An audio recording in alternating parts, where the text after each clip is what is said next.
യേശുവിന്റെ നാമത്തിൽ എല്ലാവർക്കും സ്നേഹവന്ദനം. परमेश्वर के नाम की महिमा हो। ക്ഷാമം എന്ന വിഷയത്തെക്കുറിച്ചാണ് നാം ചിന്തിച്ചുകൊണ്ടിരിക്കുന്നത്. हम अकाल के बारे में सीख रहे थे। നമ്മൾ ഈ വിഷയത്തെക്കുറിച്ച് പഠിക്കാൻ ആരംഭിച്ചപ്പോൾ രൂത്തിന്റെ പുസ്തകം 1-ാം അധ്യായം 1-ാം വാക്യത്തിൽ നിന്നാണ് ആരംഭിച്ചത്.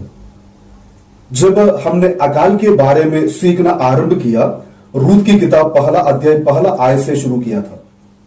ക്ഷാമം നിമിത്തം എലീമേലെക്കും കുടുംബവും വാഗ്ദത്ത ദേശം ഉപേക്ഷിച്ച് മോവാബിലേക്ക് കടന്നുപോയി. अकाल के कारण एलीमेलेक और उनका परिवार मोवाब के लिए वायदा किए गए देश को छोड़कर चला गया था। അവിടുത്തെ സമ്പാദ്യം കേവലം 3 ശവക്കുഴി മാത്രമായിരുന്നു. नवोमी और रूत की मोवाब के कमाई सिर्फ 3 कब्रें थी।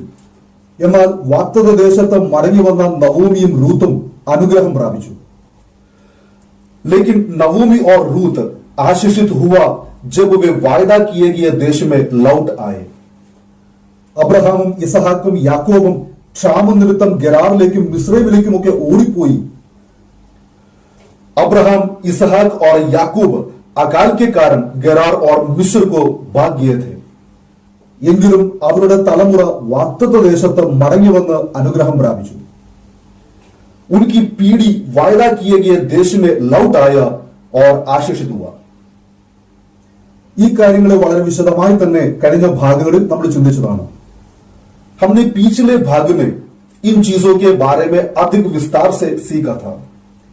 യോവേൽ പ്രവചനമാണ് നമ്മൾ ക്ഷാമത്തെ ആധാരമായി ഇപ്പോൾ ചിന്തിച്ചുകൊണ്ടിരിക്കുന്നത്. योएल की भविष्यवाणी की द्वारा हम अकाल के बारे में सीख रहे थे। തുള്ളൻ, വെട്ടുകിളി, വിട്ടിൽ, പച്ചപ്പുഴു മുതലായ മഹാസൈന്യത്തിന്റെ ആക്രമണത്താൽ ഉണ്ടായ നാശത്തെയും गाजाब, अरबे, येलेक, हासिल अर्थात टिट्टियों के बड़े दल की हमले से हुए विनाश, നഷ്ടപ്പെട്ടതിന് ദൈവം മടക്കിക്കൊടുക്കും എന്ന വാഗ്ദത്വവും അത് ഈ കാലഘട്ടത്തിലേക്കുള്ള പ്രവചനവുമാണെന്ന് നമ്മൾ കണ്ടു.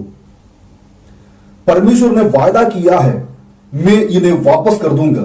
हमने देखा है कि ये इस समय की भविष्यवाणी है। ഇന്നത്തെ ചിന്തയ്ക്ക് ആധാരമായി യോവേൽ പ്രവചനം 1-ാം അധ്യായം 10-ാമത്തെ വാക്യം ഒരിക്കൽ കൂടെ നമുക്കൊന്ന് ധ്യാനിക്കാം.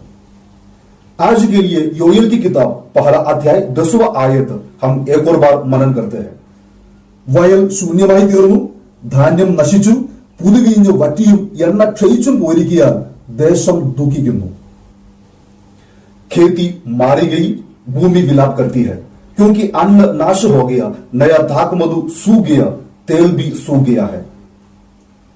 ദൈവം ഇസ്രായേലിനെ വാഗ്ദത്ത ദേശത്തേക്ക് മടക്കിക്കൊണ്ടുവരുമ്പോൾ ആവർത്തനം 7-ാം അധ്യായം 7 മുതൽ 13 വരെയുള്ള വാക്യങ്ങൾ നോക്കിയാൽ जब परमेश्वर इस्राएल को वायदा किए गए देश में वापस लाता है, तो व्यवस्था विवरण 7वें अध्याय 7 से 13 तक की वचन को देखें। നീ ദൈവത്തിന്റെ കൽപ്പനകളെ അനുസരിച്ച് പ്രമാണിക്കുമെങ്കിൽ ദൈവം നിന്നെ അനുഗ്രഹിക്കും. यदि तू परमेश्वर की आज्ञाओं को मानना चाहता है, तो परमेश्वर तुझे आशीष देगा।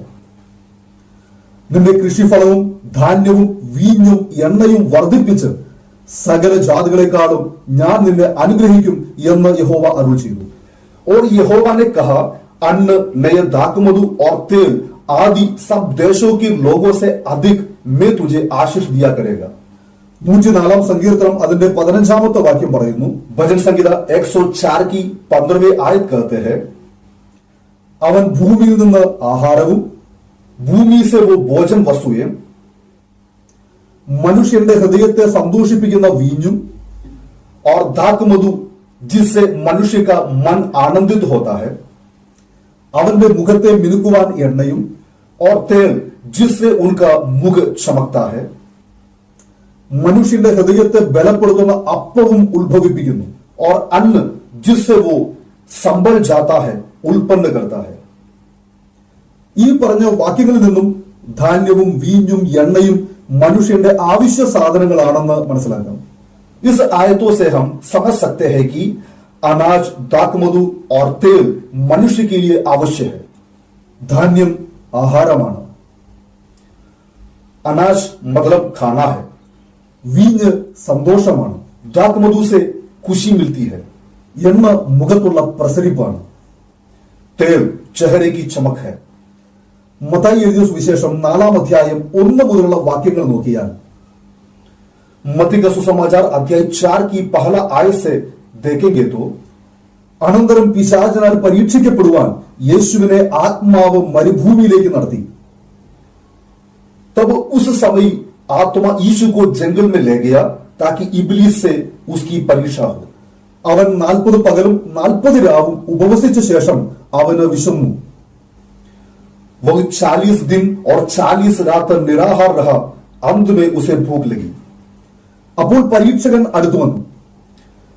तब परखने वाले ने पास आकर उससे कहा, നീ ദൈവപുത്രനെങ്കിൽ ഈ കല്ല് അപ്പമായി തീരുവാൻ കൽപ്പിക്കുക എന്ന് പറഞ്ഞു. यदि तू परमेश्वर का पुत्र है तो कह दे कि ये पत्थर रोटियां बन जाए. അതിന് യേശു, മനുഷ്യൻ അപ്പം കൊണ്ട് മാത്രമല്ല ദൈവത്തിന്റെ വായിൽ കൂടെ വരുന്ന സകല വചനം കൊണ്ടും ജീവിക്കുന്നു എന്ന് തിരുവെഴുത്തുകളിൽ എഴുതിയിരിക്കുന്നു എന്ന് പറഞ്ഞു. यीशु ने उत्तर दिया कि लिखा है, मनुष्य केवल रोटी ही से नहीं परंतु हर एक वचन से जो परमेश्वर के मुंह से निकलता है जीवित रहेगा. ഇത് ആവർത്തന പുസ്തകം 8-ാം അധ്യായത്തിൽ നിന്നും യേശു ഉദ്ധരിച്ചതാണ് എന്ന് നമുക്ക് മനസ്സിലാക്കാം. हम जानते हैं कि ये यीशु ने व्यवस्था विवरण 8वीं अध्याय से लिया है.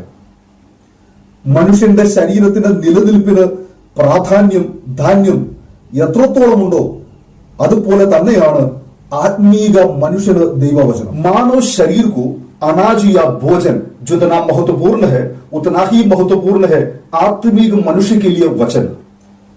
നമ്മുടെ ആത്മീക വിശപ്പടക്കി മറ്റുള്ളവർക്ക് കൂടെ പങ്കിട്ടു കൊടുക്കുവാൻ പ്രാപ്തിയുള്ളവനാണ് ആത്മീക സമ്പന്നൻ. आत्मिक अमीर वो है जो अपने भूख मिटाने के बाद वो दूसरों को देने में सक्षम होता है. അതുകൊണ്ട് ധനത്തിന്റെ സമൃദ്ധിയല്ല വചനത്തിന്റെ സമൃദ്ധിയാണ് നമുക്ക് ആവശ്യമായിരിക്കുന്നത്. इसलिए हमें जिस चीज की जरूरत है वो धन की बढ़ोतरी नहीं बल्कि वचन की बढ़ोतरी है. ആമോസിന്റെ പ്രവചനം 8-ാം അധ്യായത്തിന്റെ 11-ാം വാക്യം പറയുന്നു, आमोस की भविष्यवाणी अध्याय 8 की 11वीं आयत कहती है, അപ്പത്തിനായുള്ള വിശപ്പല്ല വെള്ളത്തിനായുള്ള ദാഹവുമല്ല, ना अन्न की भूख और ना पानी की प्यास होगी. യഹോവയുടെ വചനങ്ങളെ കേൾക്കേണ്ടതിനുള്ള വിശപ്പ് തന്നെ परमेश्वर के वचनों को सुनने के लिए भूख और प्यास होगी. ഞാൻ ദേശത്തേക്ക് അയക്കുന്ന നാളുകൾ വരുന്നു എന്ന് യഹോവയായ കർത്താവിന്റെ അരുളപ്പാട്. परमेश्वर यहोवा की यह वाणी है, देखो ऐसे दिन देश में आता है. അപ്പം വായ കൊണ്ട് ഭക്ഷിച്ചാലാണ് വിശപ്പടങ്ങുന്നതെങ്കിൽ ദൈവവചനം കേൾക്കുന്നതിലൂടെയാണ് ആത്മീക വിശപ്പടങ്ങുന്നത്. रोटी मुंह से खाने से भूख मिटता है लेकिन वचन कान से सुनने की द्वारा आत्मिक भूख खत्म होता है. റോമാലേഖനം 10-ാം അധ്യായം 13-ാം വാക്യം അതുമുതൽ 17 വരെയുള്ള വാക്യങ്ങൾ വായിച്ചാൽ रोमियो के पत्री 10वें अध्याय 13 से 17 तक पढ़ने से ദൈവവചനം കേൾക്കുന്നതിലൂടെയാണ് വിശ്വാസം വരുന്നത്. विश्वास परमेश्वर के वचन को सुनने से आता है. ദൈവത്താൽ അയക്കപ്പെട്ട പ്രാസംഗികൻ ഉണ്ടെങ്കിലേ ജനം ദൈവവചനം കേൾക്കുകയുള്ളൂ. उस प्रचारक के द्वारा ही लोग सुनेंगे जिसको परमेश्वर ने भेजा है. കേട്ട വചനം വിശ്വസിക്കുന്നവർക്ക് മാത്രമേ രക്ഷിക്കപ്പെട്ട് നിത്യജീവനെ അവകാശമാക്കുവാൻ സാധിക്കുകയുള്ളൂ. केवल वही उद्धार पाएगा और अनंतकाल की जीवन में प्रवेश होगा जिन्होंने परमेश्वर के वचन को सुनकर उस पर विश्वास किया है. എഫേസ്യ ലേഖനം 5-ാം അധ്യായം 26-ഉം 27-ഉം വായിച്ചാൽ यफेसों का पत्री 5वें अध्याय 26 और 27 को पढ़ने से ക്രിസ്തു സഭയെ വചനത്തോടു കൂടിയ ജലസ്നാനത്താൽ വെളിപ്പാകി വിശുദ്ധീകരിക്കേണ്ടതിനും जैसा मसीह ने कलीसिया को वचन के द्वारा जल के स्नान से शुद्ध करके पवित्र बनाए. കറ ചുളുക്കം മുതലായതൊന്നുമില്ലാതെ സഭയെ ശുദ്ധയും നിഷ്കളങ്കയുമായി തനിക്ക് തന്നെ തേജസ്സോടെ മുൻനിർത്തേണ്ടതിനും വേണ്ടി जिसमें ना कलंक ना झूरी ना कोई ऐसे वस्तु हो वरन पवित्र और निर्दोष और उसे एक ऐसी तेजस्वी कलीसिया बनाने के लिए തന്നെത്താൻ അവൾക്ക് വേണ്ടി ഏൽപ്പിച്ചു കൊടുത്തു. अपने आप को उसके लिए दे दिया. ദൈവവചനം കൂടാതെ രക്ഷിക്കപ്പെടുവാൻ കഴിയില്ല. परमेश्वर के वचन की बिना उद्धार नहीं होता है. സ്നാനപ്പെടുവാനും കഴിയില്ല. ना बपतिस्मा होता है. വചനത്താലാണ് പ്രത്യാശ ഉണ്ടാകുന്നത്. आशा भी वचन से ही होती है. പ്രത്യാശയില്ലാഞ്ഞാൽ നിത്യതയ്ക്ക് വേണ്ടി കാത്തിരിക്കാൻ സാധിക്കുകയില്ല. आशा के बिना अनंत काल के लिए ना कोई इंतजार करते. എന്നാൽ ആമോസിന്റെ പ്രവചനം 8-ാം അധ്യായം 12-ാം വാക്യം പറയുന്നു, लेकिन आमोस की भविष्यवाणी अध्याय 8 की 12वीं आयत कहती है, അന്നു മുതൽ അവർ സമുദ്രം മുതൽ സമുദ്രം വരെയും വടക്ക് മുതൽ കിഴക്ക് വരെയും ഉഴഞ്ഞു ചെന്ന് യഹോവയുടെ വചനം അന്വേഷിച്ച് അലഞ്ഞു നടക്കും. लोग यहोवा की वचन की खोज में सागर से समुद्र तक और उत्तर से पूर्व तक मारे मारे फिरेंगे, കണ്ടുകിട്ടുകയില്ലതാണ്. परंतु वचन को ना पाएंगे. 1 ശമൂവേൽ 1-ാം അധ്യായത്തിന്റെ 1-ാമത്തെ വാക്യം കൂടി നോക്കിയാൽ അവിടെ കാണാം, पहला शमूएल की 3रे अध्याय पहला वचन कहती है, ആ കാലത്ത് യഹോവയുടെ വചനം ദുർലഭമായിരുന്നു, ദർശനം ഏറെയില്ലായിരുന്നു. उन दिनों में यहोवा की वचन दुर्बल था और दर्शन कम मिलता था. അത് നിമിത്തം ജനം വഷളത്വം ചെയ്ത് ജീവിച്ചു. इस वजह से लोग भ्रष्ट थे. ഈ കാലഘട്ടം പരിശോധിച്ചാൽ ഫേസ്ബുക്ക് തുറന്നാൽ ദൈവവചനം, अगर आप इस समय की जांच की जाए तो फेसबुक खोलते तो परमेश्वर का वचन, യൂട്യൂബിൽ ദൈവവചനം, यूट्यूब पर परमेश्वर का वचन, വാട്സപ്പ് വഴിയായി ദൈവവചനം പങ്കുവയ്ക്കപ്പെടുന്നു. व्हाट्सएप के द्वारा परमेश्वर का वचन को भेजा जा रहा है. എന്നാൽ അവയിൽ എത്ര ശതമാനം ആത്മീക വിശപ്പടക്കാൻ ഉപകരിക്കുന്നു എന്ന് പരിശോധിക്കേണ്ടിയിരിക്കുന്നു. लेकिन ये देखना बाकी है कि उनमें से कितने हैं जो आत्मिक भूख मिटाने में उपयोगी होगी. ഇതിനെക്കുറിച്ചാണ് ആമോസ് പറഞ്ഞിരിക്കുന്നത്. आमोस ने इसके बारे में बात की. എങ്ങും അനുഗ്രഹത്തിന്റെ ദൂതുകൾ മാത്രം, हर जगह बस आशीष की बातें हैं. വിദേശ രാജ്യങ്ങളിൽ പോയാൽ മാത്രമേ യഥാർത്ഥ അനുഗ്രഹം പ്രാപിക്കാൻ കഴിയൂ എന്ന് പ്രവാചകന്മാർ പറയുന്നു. पैगंबर को वायदा है कि सच्चा आशीष केवल तब मिल सकता है जब आप विदेश जाते हो. കടലിൽ ധാരാളം വെള്ളമുണ്ട്, समुद्र में पानी बहुत है, എന്നാൽ അതിൽ നിന്നും ഒരു തുള്ളി പോലും കുടിക്കാൻ കഴിയാത്തതുപോലെ लेकिन एक बूंद भी उसमें से पी नहीं सकता. എല്ലായിടത്തും ദൈവവചനത്തിന്റെ സമൃദ്ധി ഉണ്ടെങ്കിൽ പോലും നിത്യതയെക്കുറിച്ചുള്ള അവബോധം കൊടുക്കുന്ന സന്ദേശങ്ങൾ ദുർബലമായിക്കൊണ്ടിരിക്കുകയാണ്. वैसे हर जगह परमेश्वर के वचन की समृद्धि के बावजूद भी अनंतकाल का संदेश कमजोर हो रहे हैं. 15-ാം അധ്യായത്തിന്റെ 16-ാമത്തെ വാക്യത്തിൽ യിരെമ്യാ പ്രവാചകൻ പറയുന്നു, अध्याय 15 की 16वें वचन पर भविष्यद्वक्ता यिर्मयाह कहता है, ഞാൻ നിന്റെ വചനങ്ങളെ കണ്ടെത്തി ഭക്ഷിച്ചിരിക്കുന്നു. जब तेरे वचन ढूंढकर मैंने पाया तब मैंने उसे खा लिया. നിന്റെ വചനങ്ങൾ എനിക്ക് സന്തോഷവും എന്റെ ഹൃദയത്തിന് ആനന്ദവുമായി.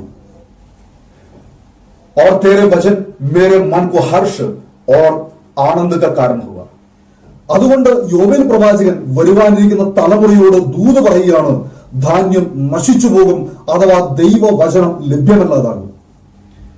इसलिए भविष्यद्वक्ता जोएल आने वाले पीढ़ी को बता रहा है कि अनाज नष्ट हो जाएगा, अर्थात परमेश्वर का वचन उपलब्ध नहीं होगा. യോവേൽ പറഞ്ഞിരിക്കുന്ന രണ്ടാമത്തെ കാര്യമാണ് പുതുവീഞ്ഞ് വറ്റിപ്പോകും. दूसरी बात योएल ने कहा कि नई दाखमधु सूख जाएगी. മത്തായി എഴുതിയ സുവിശേഷത്തിന്റെ 26-ന്റെ 26-ാം വാക്യം പറയുന്നു, मत्ती के सुसमाचार के 26वें अध्याय 26वें वचन बताती है, അവർ ഭക്ഷിക്കുമ്പോൾ യേശു അപ്പം എടുത്ത് വാഴ്ത്തി നുറുക്കി തന്റെ ശിഷ്യന്മാർക്ക് കൊടുത്തു, വാങ്ങി ഭക്ഷിപ്പിൻ, ഇത് എന്റെ ശരീരം എന്ന് പറഞ്ഞു. जब वो खा रहे थे तो यीशु ने रोटी ली और आशीष मांग कर तोड़ी और चेलों को देकर कहा, लो खाओ, ये मेरी देह है. പിന്നെ പാനപാത്രം എടുത്ത് സ്തോത്രം ചൊല്ലി അവർക്ക് കൊടുത്തു, എല്ലാവരും ഇതിൽ നിന്ന് കുടിപ്പിൻ. फिर उसने कटोरा लेकर धन्यवाद किया और उन्हें देकर कहा, तुम सब इसमें से पियो. ഇത് അനേകർക്ക് വേണ്ടിയുള്ള പാപമോചനത്തിനായി ചൊരിയുന്ന പുതിയ നിയമത്തിനുള്ള എന്റെ രക്തം. क्योंकि ये वाचा का मेरा वो लहू है जो बहुतों के लिए पापों की क्षमा की निमित्त बहाया जाता है. അതിന്റെ താഴോട്ട് വായിച്ചാൽ മുന്തിരി വീഞ്ഞാണ് എന്ന് കാണുവാൻ കഴിയും. अगर आप इनका नीचे पढ़ेगा तो आप देख सकते हैं कि अंगूर की दाकरस है। വീഞ്ഞ് യേശുവിന്റെ രക്തത്തെ കാണിക്കുന്നു. दाकरस यीशु के लहू को दिखाती है। യേശുവിന്റെ രക്തം സകല പാപത്തെയും പോക്കി നമ്മെ ശുദ്ധീകരിക്കുന്നു. यीशु का लहू हमें सभी पापों से धोकर शुद्ध करता है। വെളിപ്പാട് പുസ്തകം 13-ാം അധ്യായം 8-ാം വാക്യത്തിൽ प्रकाशित वाक्य की पुस्तक 13वें अध्याय 8वां वचन में ലോകസ്ഥാപനം മുതൽ അറുക്കപ്പെട്ട കുഞ്ഞാട് എന്ന് യേശുവിനെ കുറിച്ച് പറഞ്ഞിരിക്കുന്നു. जो जगत की उत्पत्ति के समय से खात हुआ मेमना है, वो मेमना यीशु मसीह है। അതായത് ഏദൻ തോട്ടത്തിൽ വെച്ച് ആദാമിന്റെയും ഹവ്വയുടെയും നഗ്നത മറയ്ക്കുവാൻ തോലെടുക്കാനായി കൊല്ലപ്പെട്ട ആ കുഞ്ഞാട് മുതൽ वो ये है कि उस मेमने से जिससे आदम और हव्वा के नंगेपन को ढकने के लिए आदन के भाग में मरा गया था। ലേവ്യ പുസ്തകത്തിലും പഴയ നിയമങ്ങളിലും പറഞ്ഞിരിക്കുന്ന സകല യാഗങ്ങളും യേശുവിൽ പൂർത്തിയാകപ്പെടേണ്ടിയിരുന്ന യാഗത്തിന്റെ നിഴലുകളായിരുന്നു. लेव्य व्यवस्था और पुराने नियम की पुस्तक में वर्णित सभी बलिदानों को यीशु में पूरा किया जाना था। എബ്രായ ലേഖനം 9-ാം അധ്യായം 12-ാം വാക്യം പറയുന്നു. इब्रानियों की पुस्तक 9वें अध्याय 12वें वचन कहता है,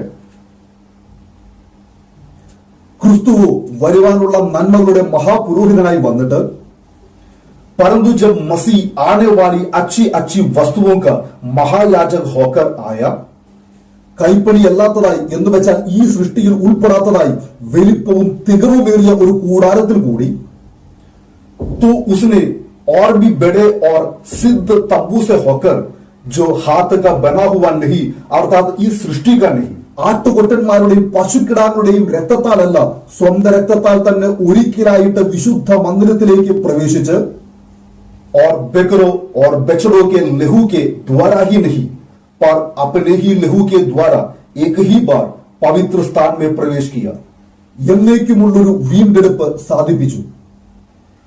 और आनंद छुटकारा प्राप्त किया। ആട്ടുകൊറ്റന്മാരുടെയും കാളകളുടെയും രക്തവും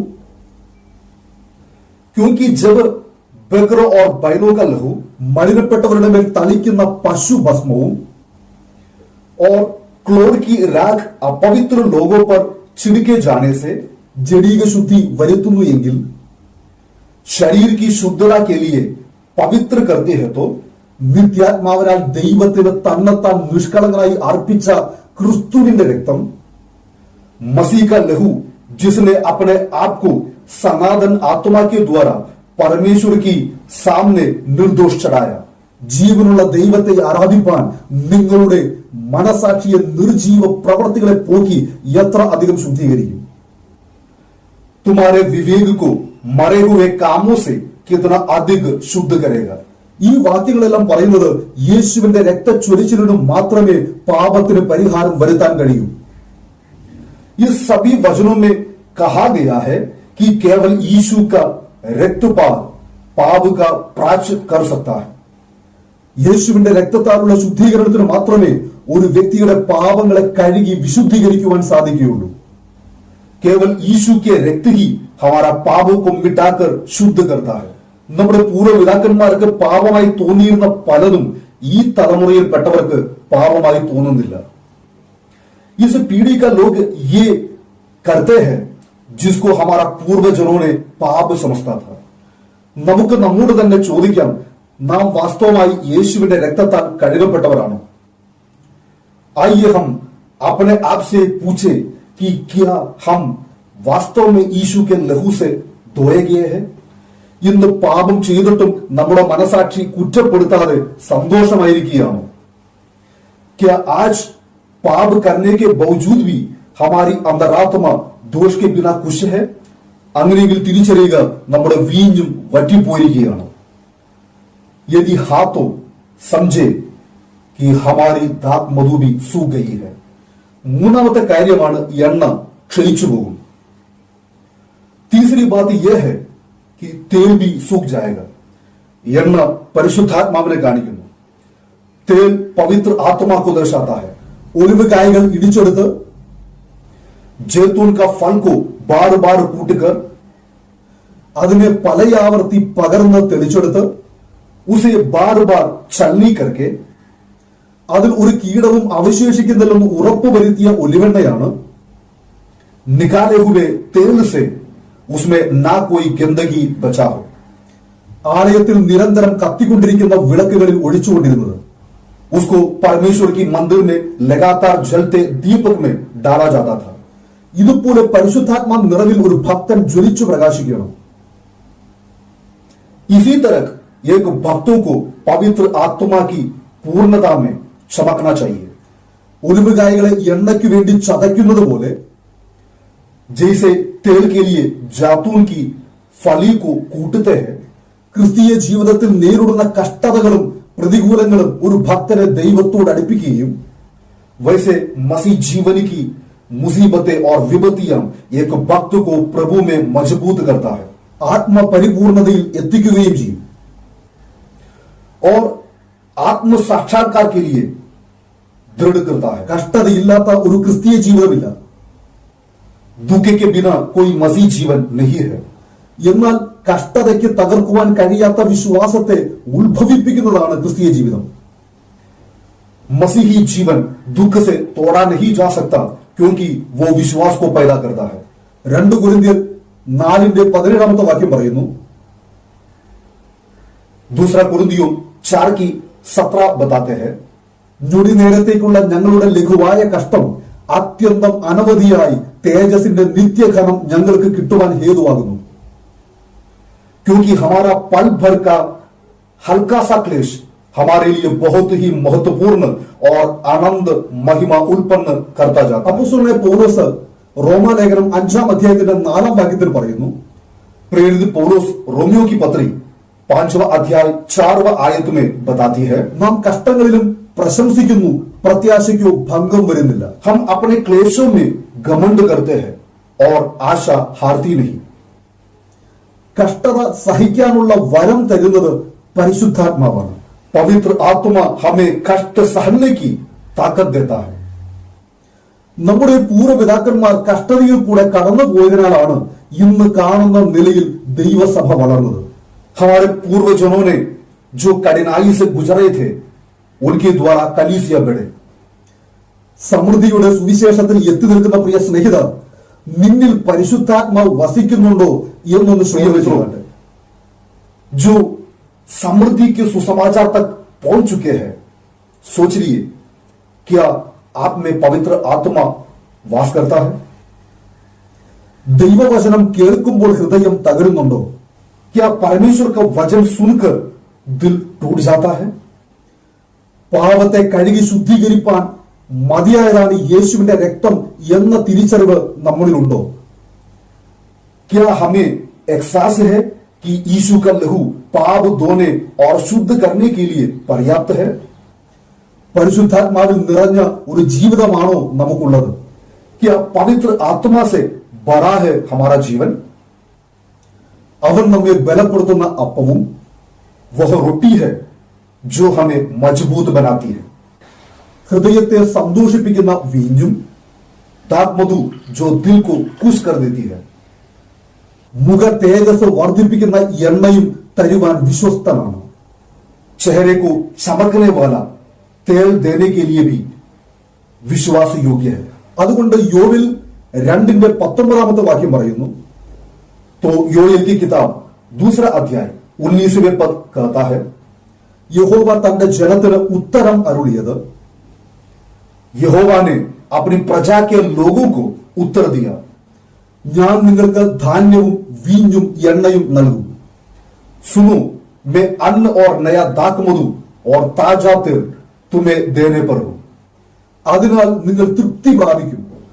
और तुम उन्हें पाकर तृप्त होंगे। ഞാൻ ഇനി നിങ്ങളെ ജാതികളുടെ ഇടയിൽ നിന്ദയാക്കുകയുമില്ല. और मैं भविष्य में अन्य जातियों से तुम्हारी नामधराई ना होने दूंगा। നമ്മുടെ പാപങ്ങളെ ഏറ്റുപറഞ്ഞ് ഉപേക്ഷിച്ച് ദൈവവചനത്തിലേക്ക് നമുക്ക് മടങ്ങി വരാം. आइए हम अपने पापों को परमेश्वर के वचन पर कबूल करें। യോഹന്നാൻ എഴുതിയ 1-ാം ലേഖനത്തിന്റെ 1-ാം അധ്യായം 9-ാമത്തെ വാക്യം പറയുന്നത് പോലെ, पहला यूहन्ना 1 अध्याय 9वें आयत कहता है, നമ്മുടെ പാപങ്ങളെ ഏറ്റുപറയുന്നു എങ്കിൽ यदि हम अपने पापों को मान ले तो അവൻ നമ്മോട് പാപങ്ങളെ ക്ഷമിച്ച് സകല അനീതിയും പോക്കി നമ്മെ ശുദ്ധീകരിപ്പാൻ തക്കവണ്ണം വിശ്വസ്തനും നീതിമാനും ആകുന്നു. वो हमारे पापों को क्षमा करने और हमें सब अधर्मों से शुद्ध करने के विश्वास योग्य और धर्मी है. നമുക്ക് ഈ ദൈവത്തിന്റെ വചനത്തിന് മുൻപാകെ നമ്മെ തന്നെ സമർപ്പിക്കാം. നമുക്ക് പ്രാർത്ഥിക്കാം. आइए हम अपने आप को परमेश्वर की उपस्थिति में समर्पण करेंगे.